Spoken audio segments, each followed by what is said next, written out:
Hi, I'm Jim Geraghty of National Review. We're at day 2 of CPAC, and I am joined by Pete Hegseth of Concerned Veterans for America.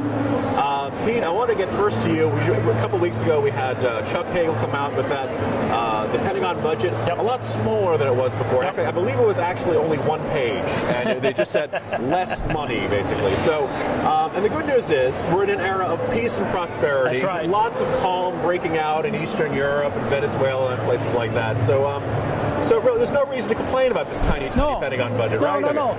Or is there another side of the story that people should know? Or they just might be cuts masquerading as strategy. There you go. Exactly what they do with it. He prefaced his statement by saying, "We do know we still live in a dangerous world where it's even more volatile." And it's sort of like, wait, how does A plus B? There's no logic to it other than we want a smaller military. If there's a takeaway, we want to shrink it so it can and will do less. Right. Now, I mean, it's an ideological thing. I thought the slogan of the budget was the era of austerity with our $17 trillion debt is over. As you looked at those numbers, I saw the A-10 Warthog is going to be phased out. So was there any particular cut to a program that worried you most, or is it just kind of an overall general approach of? I would say it's overall. There's a lot of overall general. What we've seen is because there's so much squeezing out because the top line is smaller, and you've got a growing healthcare and personnel costs that are effectively squeezing out a lot of the warfighting functions. A lot of future systems are being pushed out, and the acquisitions process at DoD is a disaster. So I don't want to say that these things have been coming in under budget or on time,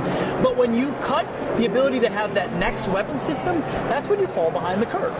It's also just the sheer cuts to the size of the Army and other institutions. This belief that with our Navy being reduced to one of the smallest levels in history, history isn't over. Our adversaries are looking at this, and you know what?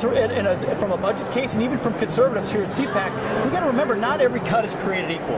And when you try to squeeze blood out of a turnip at DoD, there's only so much you can get, and we've got to refocus on the larger part of the budget in entitlement programs that haven't been touched. Now, you mentioned the Pentagon budget does have a certain amount of bloat in it. 100%. Are there programs that you guys look at this and say, boy, instead of cutting the size of our Army, we should be cutting X program? Are there areas you guys? So there's a couple of key things our organization have focused in on. First is a Pentagon audit, actually. Okay. The Pentagon has never audited its books. So if you don't know where the money is, how do you find that stuff? So we always talk about bloat and waste and all of that, and they always make it a line item, but if you don't know where it is, you can't get rid of it. So that's a simple thing. And we believe that this is in order to make a stronger military. It's not audited to find the bad stuff. It's audited so you can keep the muscle and spare the fat. The other one is acquisitions reform. Mac Thornberry, who's going to be the incoming chair, we believe, of the House Armed Services Committee, is leaning forward on this antiquated acquisitions process. It takes oftentimes decades overrun in time, billions over in cost to get a new weapon system to the battlefield. And then once you get it, it's a GPS that's this large when you could buy a Garmin off the shelf. Right? So there's a lot of smarter ways to cut through the red tape that would help us preserve warfighting capability. Now, we have a president who, back in 2012, really liked to campaign on what a great job he and his administration were doing for veterans. And I understand there are quite a few veterans. They saw those messages in the ads and the web ads and stuff, and they kind of grind their teeth in it. So how are they doing on that backlog at the Department of Veterans Affairs? Yeah, still there. Don't worry. Really? $70 billion more at the Department of Veterans Affairs since 2009, and it's still there. So the funding at VA has increased massively, yet the results, not so good. You've still got hundreds of thousands waiting. You've got average wait times in the over 200 days. Now you've got an appeals backlog. You've got medical backlogs. There's been recent news about medical appointment records being destroyed to make the numbers look better, preventable deaths at hospitals. It's horrible. It's the result of a calcified bureaucracy because everyone wants to help vets, right? Yeah. So what do you do when you want to help vets? You throw more money at the problem. Except if you throw more good money at bad, you get the same result. That's why we've been pushing something called the Accountability Project. It's vaaccountability.org, where it says, why don't we first empower people, because all of these problems, no one's been fired. Zero administrators, zero managers, because you can't fire anybody in this organization. In the federal government, you can't. But the question we ask at VA is, who are you with?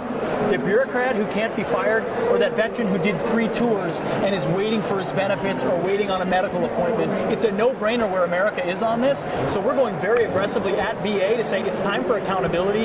If a reformer wanted to go to VA, they couldn't do anything right now because you can't fire anybody. So that's where we're going on change. I have a book coming out later this year about the federal bureaucracy. So it's one of those topics where I go back and forth on whether it's a culture of the place in which people get in. They may have the very best of intentions, but then they see how the system works. They see how the organization works. There's no incentive to be more efficient. There's no incentive. Everybody clocks in, clocks out, and doesn't try to make waves. Is it one of those things where we need more a different leadership at like the district office levels, or is it it just come from the secretary?